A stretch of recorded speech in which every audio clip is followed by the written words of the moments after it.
करनाल में स्थित राष्ट्रीय डेयरी अनुसंधान संस्थान जो डेयरी प्रोडक्ट के रिसर्च के लिए विश्व भर में प्रसिद्ध है, यहाँ पर दूध और दूध से बनने वाली वस्तुओं पर शोध होता रहता है।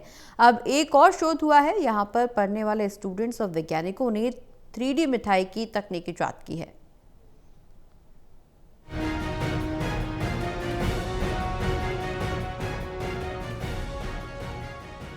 करनाल में स्थित राष्ट्रीय डेयरी अनुसंधान संस्थान जो डेयरी प्रोडक्ट के रिसर्च के लिए विश्व भर में प्रसिद्ध है, यहाँ पर दूध और दूध से बनने वाली वस्तुओं पर शोध होता रहता है। वहीं पशुओं पर भी यहाँ के वैज्ञानिक शोध करते रहते हैं। अब एक और शोध हुआ है। यहाँ पर पढ़ने वाले स्टूडेंट्स और वैज्ञानिकों ने 3D मिठाई की तकनीक इजाद की है। हालांकि विदेशों में हमने देखा होगा कि अभी तक चॉकलेट में 3D तकनीक आ रही थी, लेकिन अब यहाँ पर मिठाई मशीन से बनेगी और अपने हिसाब से बनेगी और उसका शेप भी अपने हिसाब से ही दिया जा सकेगा। उसका टेस्ट भी अब अपने हिसाब से ही होगा।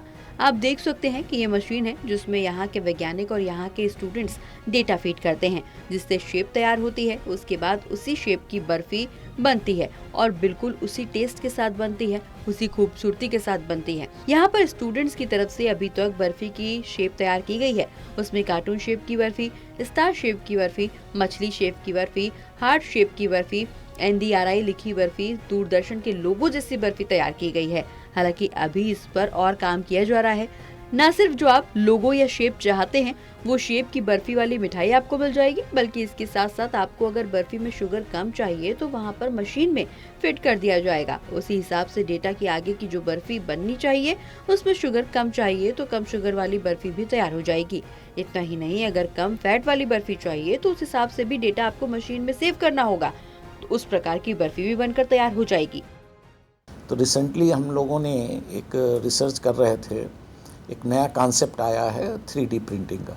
और 3D प्रिंटिंग केवल डेयरी सेक्टर में ही नहीं, सभी में आया है। आपने देखा होगा कि आजकल देते हैं 3D जो पिक्चर भी बना रहे हैं वो 3D लुक लगता है। हमारा जो प्रोडक्ट होता है वो तो 3D सभी डायमेंशन का होता है, लेकिन इसमें उस पॉइंट ऑफ व्यू तो 3D नहीं है कि हम कोई प्रिंट करते हैं, बट सिंस द प्रोसीजर एक जैसा है कि जैसे हम पेपर डालते हैं प्रिंट हो जाता है, उसी तरह 3D प्रिंटिंग की भी जो हमारी आजकल स्वीट है, और ये पहले कॉन्सेप्ट आ चुका है, कोई हमने पहले नहीं निकाला है, लेकिन इंडिजिनस डेयरी प्रोडक्ट अभी तक आए नहीं थे। चॉकलेट वगैरह में बहुत सारे आ गए हैं कि बच्चों की क्या पसंद है, लोगों की क्या पसंद है, उस शेप के जो है ना हम प्रोडक्ट बना सकते हैं। तो हमने भी उसी 3D प्रिंटिंग में बर्फी का जो है पहला सैंपल बनाया हुआ है। स्टूडेंट्स और वैज्ञानिक इस पर कई सालों से प्रयास में जुटे हुए थे। अब उनकी मेहनत रंग लाई है। हालांकि अभी ये मार्केट में कमर्शियल तौर पर नहीं आई है, उसके लिए अभी इंतजार करना पड़ सकता है। अभी स्टूडेंट्स इस पर काम कर रहे हैं। वहीं साथ ही साथ हो सकता है कि ये तकनीक NDRI की तरफ से पहले किसी कंपनी या स्टार्टअप को देना चाहेंगे। अगर उसके बाद हमारे वैज्ञानिक आम लोगों के लिए भी बनाना चाहेंगे तो बना देंगे, क्योंकि NDRI में प्राथमिकता रिसर्च की रहती है।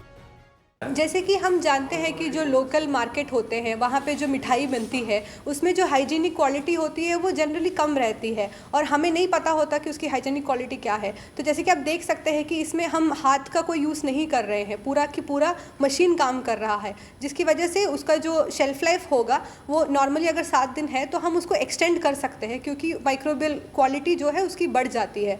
और जैसे कि हम जानते हैं कि नॉर्मल एक मोल्ड को अगर आपको बदलना है तो अलग से एक मोल्ड आपको बनानी पड़ेगी, कोई और डायमेंशन का, कोई और शेप का या वेट का अगर आपको प्रोडक्ट चाहिए तो। पर इसमें आप 10 मिनट के अंदर ही आप नया एक शेप बना सकते हैं, नया एक डायमेंशन में आप प्रोडक्ट बना सकते हैं। जो भी आपकी चॉइस है, जो कस्टमर का चॉइस है वो मेजर रहेगा, वो मेन रहेगा, उनके हिसाब से हम प्रोडक्ट बना सकते हैं सर।